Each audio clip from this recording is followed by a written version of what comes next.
안녕하세요. 진짜 세상에 이런 사람이 또 있을까요? 모든 게 다 전부 연기였습니다. 지금부터 제 사연을 들어주시고 현명한 조언 부탁드려요. 우리는 첫 만남부터 영화 같았습니다. 남편이란 놈을 처음 보게 된 날은 집 앞 카페 앞이었습니다. 우리 집 앞에는 카페 거리가 예쁘게 자리 잡고 있어서 주말이면 동네 친구들과 커피 한 잔을 하는 게 일상이었죠. 그날은 참 햇살이 예뻤던 걸로 기억됩니다. 허나 제 마음은 먹구름이 잔뜩 낀 날이기도 했습니다. 3년이나 사귄 남자친구와 이별을 한 다음 날이었거든요. 술을 먹으면 괜히 울면서 남자친구에게 전화라도 하게 될까봐 기운 좀 차리려고 일부러 대낮에 친구들을 만난 거죠. 커피 한 잔을 하면서 쿨한 척 수다 떨고 웃고 그러다가 잠깐 카페 밖에 있는 화장실을 다녀오려고 카페 문을 연 순간 지금의 남편과 처음 마주치게 됐습니다. 선한 인상에 깨끗한 피부, 깔끔한 옷차림, 큰 키, 호감형의 귀티나는 남자였고 제가 화장실을 다녀올 때까지 그 자리에 서 있더군요. 그러더니만 저에게 조심스럽게 연락처를 물어봤습니다. 첫눈에 반했다면서요. 남자친구와 바로 전날 헤어져 이별 후유증을 떨치지 못했던 저는 남자친구가 있다고 거짓말을 하고 다시 카페 안으로 들어갔습니다. 어색하고 머쓱한 표정을 짓더니 그럼 알겠다고 하더니 카페 안에 주차돼 있던 고급차를 타고 어디론가 가더군요. 그 후로 그 남자는 제가 친구들을 집 앞 카페에서 만나는 날이면 카페 앞에서 서 있었습니다. 본인 마음 받아줄 때까지 언제나 서 있겠다고 하면서 말이에요. 그때까지는 정말 예전 남자친구에 대한 미련이 남아있는 상태라 누군가를 만나고 싶지 않았지만 제 친구들이 자꾸만 등을 떠밀었고 결국 될 대로 되라 시계의 마음으로 저녁 먹자는 남편의 제안을 받아들였습니다. 그리고 저녁이 되자 남편은 저희 집 앞으로 저를 데리러 왔었죠. 본인이 예약해둔 식당으로 이동하면서 남편은 본인의 출신 대학교에 대해서 자연스럽게 얘기를 꺼냈습니다. 서울대라고 하더군요. 그리고 아무리 있는 집이라고 해도 이렇게까지 자기 자랑을 하나 싶을 정도로 본인 자랑과 과시를 많이 하더군요. 그런데 뭐 정말 어려서부터 너무 그런 생활에 익숙하다면 본인한테 자랑이 아닐 수도 있겠다는 생각에 별로 신경 쓰지 않았습니다. 어차피 이런 식으로 하루 만나서 기분 전환하려는 목적이 다였고 그 사람을 2번 만날 생각도 없었으니까 그러려니 했죠. 그 사람은 본인이 한국은행에 다닌다고 말하면서 어떻게 회사에 입사하게 되었는지 신나게 말해주더라고요. 그날 하루 수다를 떨다가 집에 돌아와서 마무리 인사를 주고받았고 다시 연락할 거라는 생각은 안 했었는데 다음 날부터 매일매일 연락이 오더군요. 회사가 안 바쁜가 싶었는데 일하는 시간에도 끊임없이 카톡이 왔고 퇴근한 이후 집에 도착해서도 잠들기 전까지 계속해서 저에게 카톡을 보내며 대화를 하고 싶어 했습니다. 제가 어떤 남자를 좋아하는지, 이상형은 어떤 사람인지, 제 취향은 무엇인지, 어떤 데이트를 좋아하는지 계속해서 캐물었어요. 저는 왠지 귀찮더라고요. 아직 저는 남자친구에 대한 마음이 정리되지 않았던 게 제일 컸고 그래서 연락에 대한 답장을 성의 없이 하거나 안 하거나 했습니다.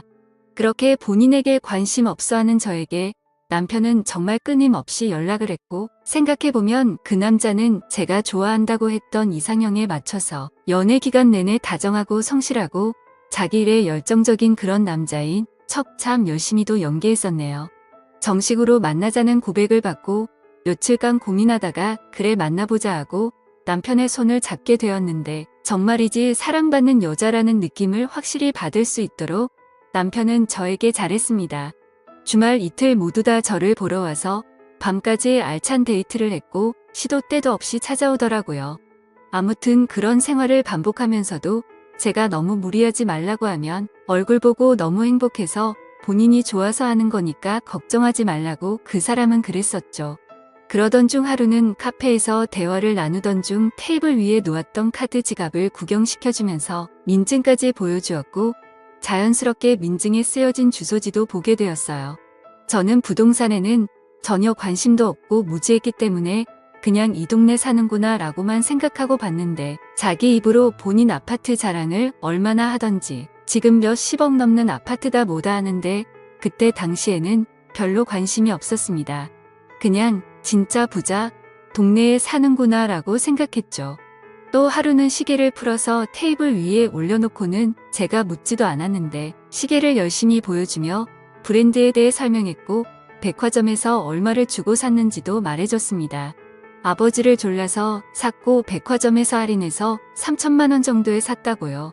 그 이후로도 본인이 사는 곳에 대한 이야기를 귀에 박히게 말하더군요. 그리고 만나고 얼마 되지도 않은 시점부터 본인의 결혼관에 대해서 어필하더군요. 자기는 늦어도 2년 안에 결혼하고 싶으며 본인은 경제적으로도 정신적으로도 모두 준비가 되어 있으니 저만 괜찮다면 2년 안에 본인 부모님께 저를 소개시켜드리고 결혼을 진행하고 싶다고 했습니다. 저는 당황해서 어떻게 그렇게 빨리 확신을 갖고 결혼 얘기를 하냐며 그만하라고 말도 꺼내지 못하게 했습니다. 허다 그런 저를 끊임없이 안심시면서 정말 매일같이 결혼 얘기와 같이 사는 삶에 대해서 얘기하더군요. 거의 결혼을 세뇌당하는 느낌이었어요. 결혼 얘기를 할 때는 꼭 재력 이야기를 항상 덧붙이더군요.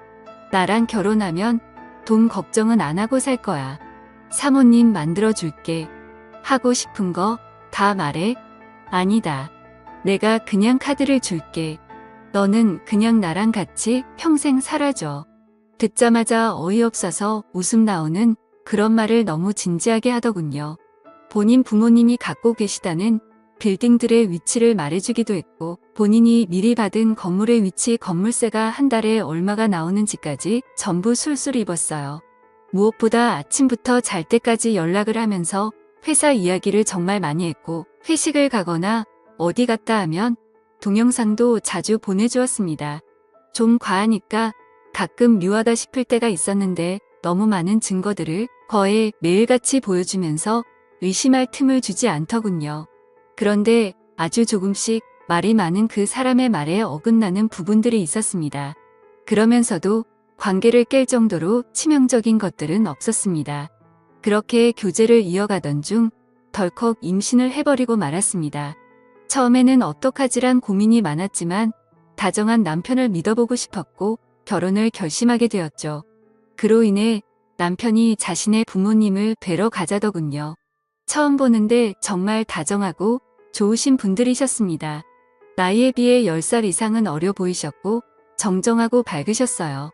우리 아들과 결혼해줘서 고맙다는 말을 반복하셔서 제가 황송할 지경이었네요. 그렇게 저희는 결혼식 없이 바로 혼인신고를 하게 됐고 상견례도 간단하게 마쳤어요. 혼인신고를 하던 날 남편이 이렇게 말하더라고요. 너무 급하게 결혼을 하게 돼서 자신 명의의 집에 살고 있는 세입자의 전세 기간이 아직 많이 남았다고요. 그리고 투자를 여기저기 해놓은 곳이 많아서 우선 지금 자기 수중에 있는 1,000만 원으로 단칸방에서 신혼살림을 시작하자고요.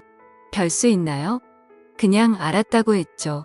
저희 부모님께 사정이 이러저러해서 단칸방에 잠깐 살게 됐다 말씀드렸다니 엄마가 단칸방에 맞는 작은 냉장고, 세탁기 등 살림을 사주셨습니다.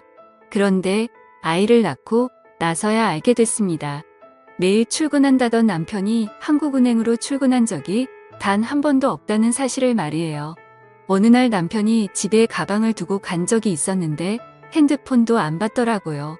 그래서 회사에 걸면 될까 싶어 남편이 근무한다고 말했던 부처 전화번호를 찾아서 전화를 했더니 그런 이름을 가진 사원이 없다는 겁니다.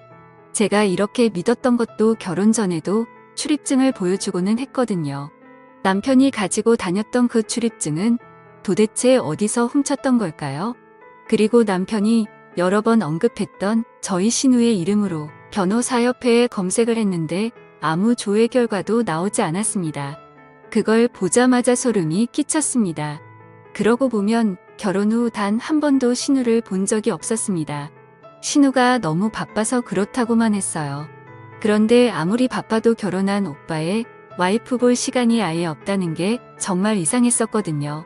시댁에 가더라도 지정 주차장에 잠깐 주차하고 남편 혼자 올라갔다가 내려왔고 저는 차 안에 있으라고 했습니다. 저는 제가 불편할까봐 그런다고 말하기에 저를 배려해 주는 거라고 생각했었죠. 문득 그 아파트가 시부모님 집이 맞는지 의심스럽더군요. 저는 그 생각이 스치자마자 시댁으로 갔습니다. 동호수는 정확히 잘 알고 있었어요. 남편 차 유리 앞에 동호수가 선명히 적혀 있기도 했고 또 지정 주차 자리에 항상 같은 곳에 차를 주차했기 때문이었죠. 시댁으로 가서 초인종을 누르고 심장이 터질 것 같음을 느꼈습니다. 얼마 지나지 않아 젊은 여자 목소리가 들렸고 문이 열렸습니다. 여자를 따라 3살쯤 되어 보이는 남자아이 하나가 저를 아래에서 물끄러미 호기심 가득한 눈빛으로 올려보더라군요. 저는 혹시 여기에 두 노인분이 사시냐고 여쭈었습니다. 그랬더니 무슨 말이냐고 되묻더라고요. 정말 실례지만 여기 전세로 계시는 거냐고 여쭤봤더니 본인들이 이 아파트 분양할 때부터 매매했었고 쭉 살고 있다고 말하더군요. 그때 알았습니다. 모든 것이 다 거짓말이고 연출된 상황이었다는 것을요. 도대체 이 사람은 누구지? 무슨 일을 하는 어떤 사람이지? 대체 누구랑 결혼을 한 걸까? 그 사람이 지금까지 말한 것 중에 진실은 있긴 한 걸까 무서웠습니다. 그 여자와 대화를 마치고 계단에서 한참을 서럽게 울었네요. 그리고 집에 돌아왔습니다. 그런데 어찌된 일인지 남편이 집에 있더군요.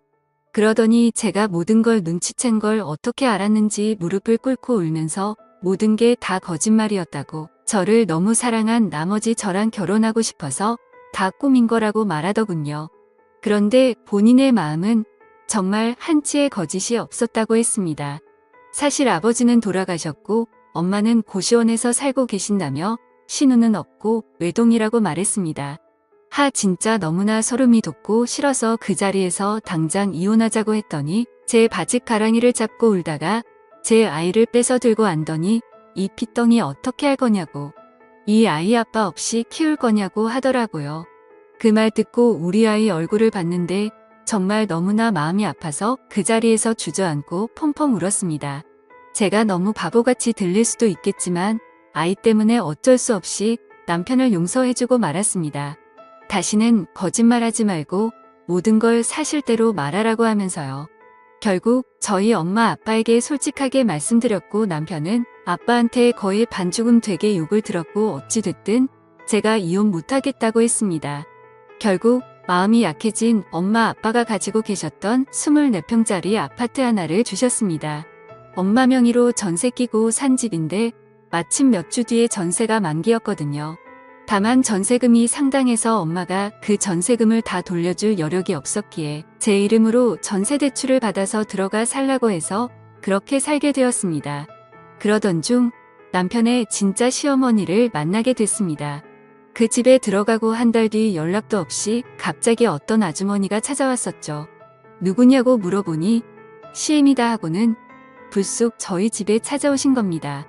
근데 빈손이 아니라 이것저것 본인의 살림 다 가지고 들어오셨어요.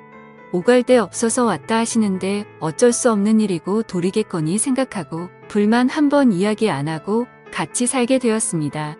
그렇게 집에 눌러 앉으시고는 매일같이 술을 드시기 시작하셨습니다. 캔 맥주를 한 박스씩 갖다 놓고 하루에 6캔씩 드시면서 주사를 부리더군요. 본인 아들한테 전화해서 저를 비난하고 왜 이런 애랑 결혼했냐고 하더라고요.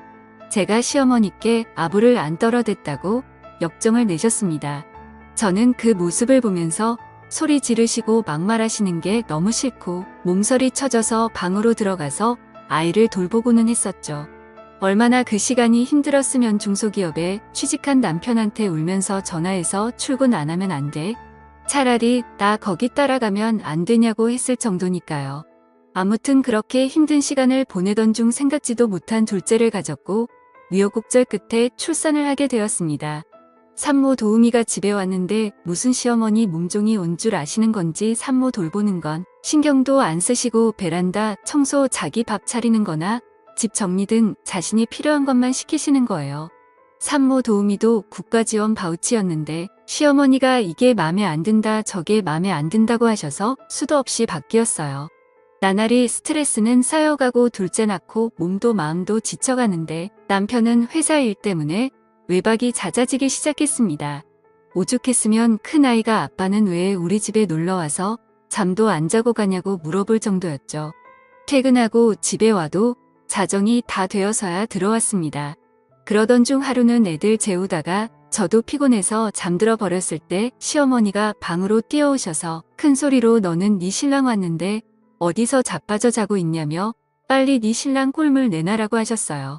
꿀 없는데요 라고 하면 새벽 시간인데도 당장 나가서 사오라고 하면서 잔소리를 엄청 하셨고 저는 정말 너무 지쳐갔습니다. 그렇게 지내던 중 시어머니 건강이 점점 많이 안 좋아지셔서 자꾸 부종이 생기셨고 복수가 차셨습니다. 그래서 결국 입원을 하게 되셨어요. 남편의 월급으로 입원비도 당장 문제였죠. 저는 결혼 전에 신용이 좋았었는데 이미 신용 불량자가 되었고요. 남편은 돈이 부족할 때마다 니네 엄마한테 얘기해서 돈 좀 빌려 와달라고 하더군요. 그때 당시에 관리비며 가습이며 3달 정도가 밀려 있었고 아이들 반찬 사줄 돈이 없어서 두부 한 모 사는데도 벌벌 떨고 그럴 수준이었습니다.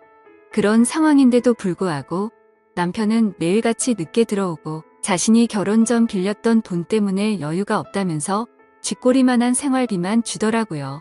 저는 지금 상황을 차근차근 다시 말했지만 남편은 괜찮아질 거야 라고만 말할 뿐 상황은 전혀 달라지지 않았습니다.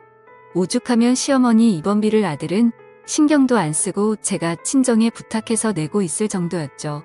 결국 제가 전적으로 시어머니 케어를 해야 하는 상황이 되었고 아이들을 데리고 다녀야 해서 남편 차를 타고 병원에 다녔습니다. 그러던 중 병원에서 차를 타려고 갔는데 긁힌 자국이 생겼더라고요. 저는 곧장 블랙박스 메모리 카드를 빼서 집에 가서 영상을 확인해 봤습니다. 그런데 뭔가 여자의 촉이라고 해야 할까요? 갑자기 긁힌 자국을 찾는 영상보다도 예전 영상부터 봐야겠다는 생각이 들더라고요. 그래서 확인을 해보는데 정말 기가 차더군요. 한숨조차 안 나오고 이게 뭔가 싶었습니다. 왜냐하면 주행 중인 차량 안에서 남편의 목소리가 들려오는데 옆에는 또 다른 여자가 타고 있더군요. 남편은 제게 어필을 할 때와 달라진 게 전혀 없이 똑같은 멘트 똑같은 수법으로 또 다른 여자를 사귀고 있었던 겁니다. 왜 매일같이 늦게 들어오고 돈이 부족하다고 했는지 바로 알겠더라고요. 저는 용서를 해줬음에도 도저히 달라지지 않는구나 생각했고 절대 용서하지 않겠다고 생각했습니다. 결국 그날 이후로 남편에게 이 영상을 들이밀며 이혼할 거라고 통보했고 그러자 남편은 또 저번처럼 무릎을 꿇더니 펑펑 울면서 한 번만 용서해달랍니다. 두 자식을 담보로 생각하는지 아이들은 어떻게 할 거냐며 똑같은 레퍼토리를 펼치더라고요. 그러면서 자신의 어머님 케어는 누가 하냐고 제발 용서해달라고 했습니다. 진심으로 그때 너무 어이가 없고 기가 차서 말했습니다. 네 어머니가 내 어머니야? 그리고 어머님이 나한테 어떻게 대하는지 뻔히 알면서 그딴 말을 하냐고 말했죠. 저는 더더욱 용서가 되지 않았고 결국 두 아이 데리고 그 집에서 뛰쳐나와서 친정으로 갔습니다. 며칠 동안 남편은 지금도 한 번만 용서해달라고 계속 연락이 오고 있고 바람핀 상대와도 다 끝냈다고 하네요. 이 모든 사건을 알고 계신 저희 부모님은 당장 이혼하라고 말하고 계시고 있고요. 솔직히 저 혼자라면 매몰차게 이혼해버리면 그만인데 두 아이를 보면 이게 맞는 건가 조금은 고민이 됩니다. 제가 어떻게 하는 게 맞는 걸까요? 제 사연 읽어주셔서 감사합니다.